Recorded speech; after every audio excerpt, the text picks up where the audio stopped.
بسم الله.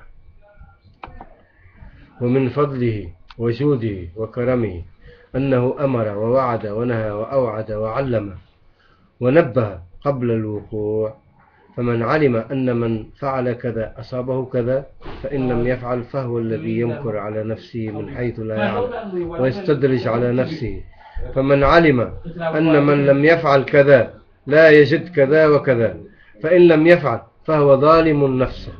إن الله لا يظلم الناس شيئا ولكن الناس أنفسهم يظلمون.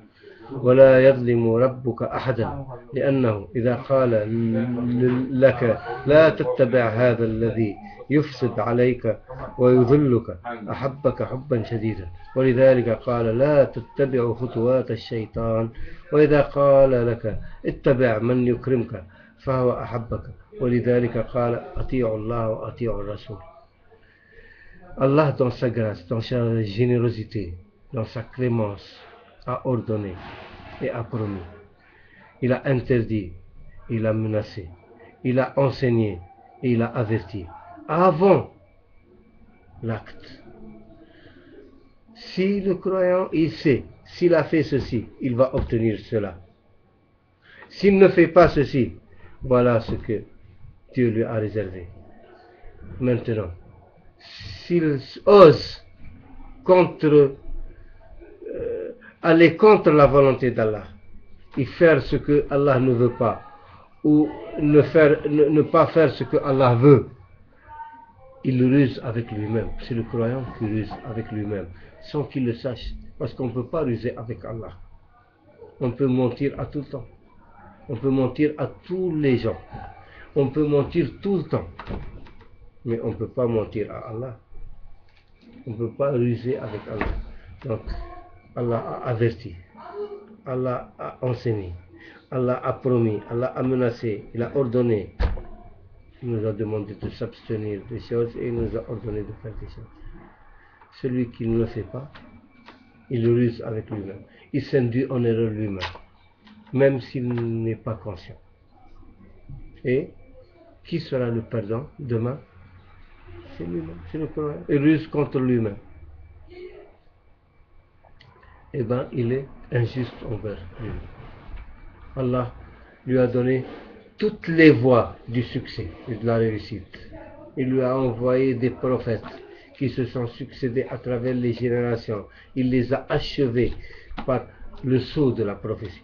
Et il nous a donné le dernier livre révélé. Et il nous a enseigné tout ce qui est bien pour nous dans cette vie et dans l'au-delà. Et si nous, on ne s'y conforme pas, on ne peut que se blâmer demain. On n'a qu'à se blâmer soi-même demain. Si Allah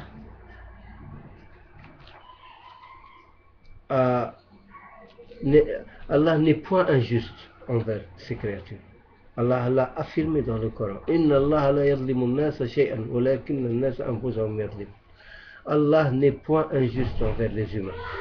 En rien. Il n'est injuste en rien. Mais c'est les humains eux-mêmes qui se font du tort. Par exemple, il y a des gens, tu trouves aujourd'hui des gens qui ne croient pas en Allah. Ils ne croient pas en Dieu. Pourquoi? Ils te disent, ah, si Dieu existe, pourquoi cette misère? Pourquoi des gens qui sont immensément riches et des autres pauvres? Pourquoi des gens sont nés dans des endroits où il y a la malaria, la peste, les maladies, ils vivent dans la privation et les autres vivent dans le luxe et dans l'oisiveté. Et de là, ils prennent un argument qu'Allah n'existe pas. Parce que si Allah existait, il est nécessairement bon, généreux, juste. Donc, il n'accepterait pas cette inégalité et ces injustices. Non, ce n'est pas Allah, c'est les humains. Allah a créé les êtres humains dans une terre où il y a les rivières, où il y a l'eau douce. S'il n'y avait pas l'eau douce, il n'y aurait pas de vie, on ne pourrait même pas. Il y a les rivières, il y a les eaux souterraines, il y a les eaux de pluie, il y a les fruits, il y a les légumes, il y a les animaux. Maintenant, nous, on a transformé ce monde. Les chambres frigorifiques pour mettre des milliers de bêtes qui des fois on les jette dans la mer pour que les prix ne chutent pas. On fait on fait de l'éthanol ou des biocarburants des végétaux. Il n'y a plus à manger pour les êtres humains, et puis maintenant on met des OGM et de manipulation génétique. Il y a l'accaparement des richesses de certains. C'est certains êtres humains qui sont injustes envers eux-mêmes et envers les autres êtres humains. C'est ceux-là qui sont en train de faire du tort à l'humanité. Et c'est eux qui répondent ces croyances. Si Dieu existe, c'est comme Qarun. Allah donne l'exemple de Qarun dans le Coran. C'est les clés de ce trésor. Il fallait une quarantaine d'hommes pour les porter. Et Allah l'a fait périr, lui, ses clés, ses trésors, la terre les a engloutis. Il a voulu donner l'exemple. Maintenant, ces riches qui ont des milliards de dollars ou des milliards d'euros, qu'est-ce qu'ils vont faire avec? Ils vont manger 4 fois plus, 5 fois plus. Ils ont des centaines de maisons, des voitures, ils vont conduire tous ensemble, ils vont dormir dans toutes les... C'est comme ça. C'est Satan qui les induit en eux. C'est ça que Allah nous dit. Ne suivez pas les pas de Satan. Il les pousse vers l'ostentation, vers la luxure, vers la dépravation. Tu vois, même au Sénégal, comme dans tous les pays, comme en Tunisie, comme ici en France, comme partout. Il y a des gens qui n'ont un appétit vorace. Ils veulent se faire montrer les maisons, les voitures, les vêtements, les titres de gloire. Ils ne savent même pas ce qu'ils veulent. Ils cherchent tout sauf Allah. Et ce qu'ils vont trouver tout sauf Allah. Allah n'a pas besoin de tout ce qu'ils cherchent. Il leur laisse. Allah, le prophète Mohammed sallallahu alayhi wa sallam a dit هذه الدنيا لا تسوى جناح بعوضة عند الله. Ce monde terrestre ne vaut pas l'aile d'un moucheron auprès d'Allah. لو كان هذه الدنيا تسوى جناح بعوضة لا سقى الله كافر شربة. ما سقى الله كافر شربة. Si pour Allah ce monde-là, cette vie terrestre, valait l'aile d'un moucheron, il lui a accordé, c'est-à-dire une importance quelconque, le mécréant n'aurait pas réussi même à avaler une goutte d'eau douce. Allah l'aurait privé. Mais Allah, il leur donne ce qu'ils veulent. Regarde les mécréants, il leur donne ce qu'ils veulent. C'est eux qui tiennent les banques, c'est eux qui tiennent les finances, les assurances, toutes les richesses de la terre. C'est aux mains de qui? Même les soi-disant croyants des Saoudiens qui ont des émirs du pétrole et tout, ils ne savent même pas quoi faire avec les milliards d'euros. Et ils se permettent de donner des leçons, disant comment s'habiller, comment faire la barbe, comment faire la prière, comment faire la main ici, comment faire... C'est de l'inconscience, c'est de l'absurdité. Il n'y a pas de pire crime devant Allah que de s'accaparer les richesses d'une nation ou d'un peuple ou d'une communauté. Parce que ils vont venir avec le jour du jugement, ils vont leur serrer comme ça à la gorge. يطوق بها على أعناقهم من غلى. Celui qui a volé dans le butin. Il sera. Alors imagine celui qui a volé l'argent d'une nation ou d'un peuple ou d'une communauté. Ils vont se trouver avec des poids énormes dans notre vie. Alors que la vie ici-bas, les gens vivent même sans argent, les gens sont heureux. Regarde, va voir les gens les plus heureux sur terre, c'est les gens pauvres. Regarde ici en France, à Paris. Promène-toi dans le métro, dans les rues, tu vas voir peu de gens qui sourient. Sauf des touristes qui sont là, d'admirer ce spectacle. Mais les autres sont accaparés par les impôts, par les factures, tout le temps ils sont pensifs, ils sont dans leur iPad, dans leur iPhone, tu vois la tristesse. Va voir à Touba, tu vas voir les gens, ils sont toujours heureux, dans le Jeff Touba. Et les gens, ils font ils vont au marché pour faire le marché quotidien avec 2000 CFA ou 3000 CFA. Et tu viens l'après-midi, tu trouves 40 personnes qui mangent dans la maison. Et tous les jours, que Dieu fait. Et dans toutes les maisons. Il faut aller voir.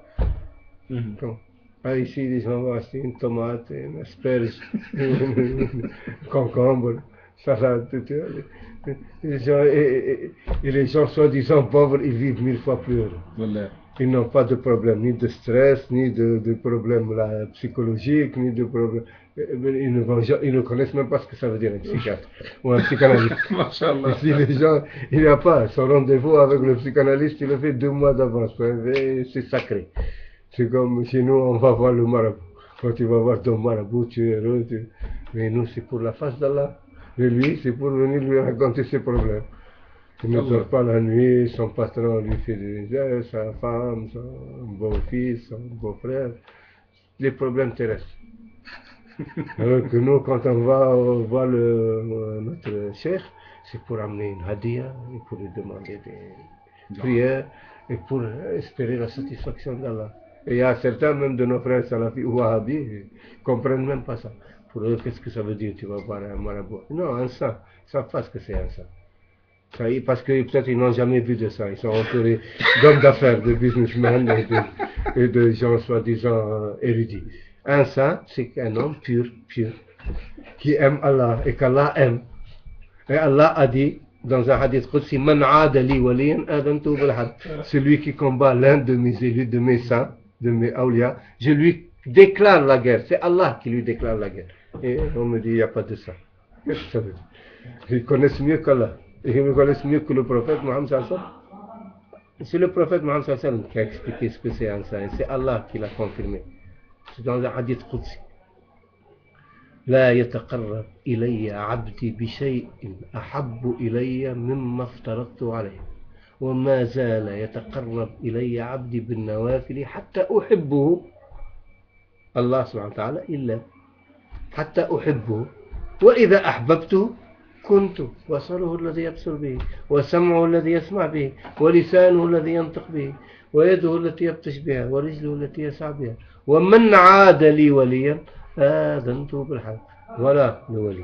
Allah est sa vue, Allah est son oui, Allah est sa parole, Allah est sa main et Allah est ses pieds.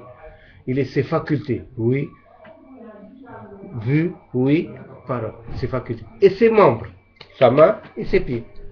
Qu'est-ce qui lui reste cet être humain? On va pas accuser maintenant Allah et le prophète de dire n'importe quoi. Et même de dire que c'est un hadith qui n'est pas authentique. Il est authentique le hadith, ça. Même Ibn Taymiyyah ne conteste pas ce hadith. Donc, il faut comprendre la religion, ne pas priver. Si quelqu'un ne veut pas croire qu'il y a des croyants meilleurs que lui, c'est son problème. Il se croit meilleur musulman que les autres. Nous, on croit toujours qu'il y a des croyants meilleurs que nous. Et on demande à Allah toujours de nous faire connaître le meilleur que nous. Et quand on voit un croyant meilleur que nous, il est plus pur, plus proche de Dieu, on va le voir. Pour qu'il rayonne sur nous cette pureté, pour qu'il nous purifie notre cœur, nous donne les bons conseils. Il prie pour nous.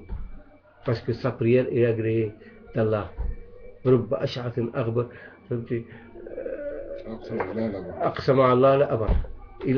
Allah ne rejette pas ses أشعث أغبر فما بالك في وجه صبوح إنسان حكيم وبريء من ذنوب الدنيا ومعاصيها. Allah a dit peut-être que quelqu'un, tu le vois, il est sale et il est en guenille. Et il demande à Allah ou il implore Allah, Allah ne le refuse pas. Alors, imagine. Quelqu'un alors qui est pur, et qui est pieux, et qui s'est abstenu des interdits, et qui a fait l'obligatoire et le recommandé. Et il y en a beaucoup. Chez nous, dans le Maldives, on a beaucoup à Touba. Et dans le Sénégal, il y en a beaucoup. Et dans d'autres pays. Mais les gens, ce n'est pas ça ce qu'ils cherchent. Regarde les gens, ils connaissent mieux les footballeurs, ils connaissent mieux les musiciens. Ils connaissent tout. Les musiciens, ils prennent le hit parade des musiciens, ils le connaissent. Le meilleur footballeur de l'année, le ballon d'or, le européen, ils le connaissent. Les acteurs, ils les connaissent. Ils connaissent même leur vie, leur histoire, leur mariage, leur divorce. Mais ils ne connaissent pas les ça. C'est pas ça ce qu'ils cherchent. C'est la faute de qui? Regarde aujourd'hui nos frères du Qatar et de l'Arabie Saoudite avec la tendance à la vie. Où est-ce qu'ils sont? Ils sont plus impliqués dans le Paris Saint-Germain et dans Liverpool, le Barcelone et dans les équipes de football. Et, dans... Et il laisse les pauvres africains mourir de... Et puis on te dit non, il n'y a pas de... Non, c'est chacun ce qu'il cherche dans la vie. Il invite, chez eux, il invite les plus grandes stars du monde. Michael Jackson a passé des années à Dubaï. Et tous les stars sont invités dans les réceptions. Est-ce qu'il invite un saint pour venir? Donc chacun ce qu'il cherche dans la vie. Il ne veut pas exclure la miséricorde d'Allah.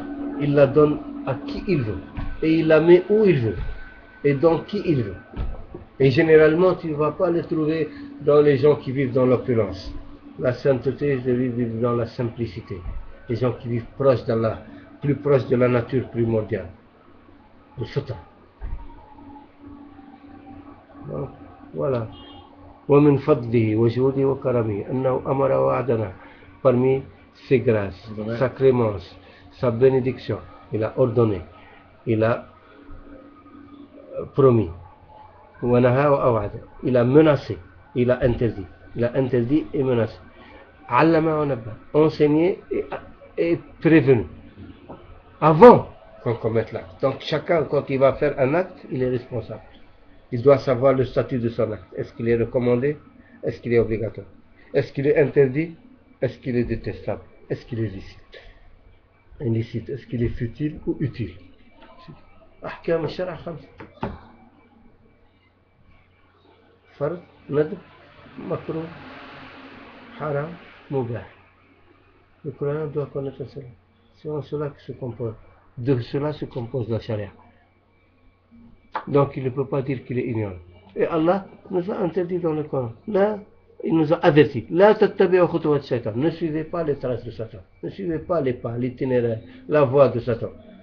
Ati'u Allah wa ati'u Rasul. Obéissez à Allah et au prophète.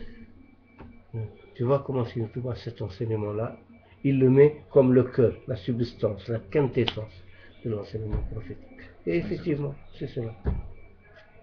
جرجف خادم الرسول جرجف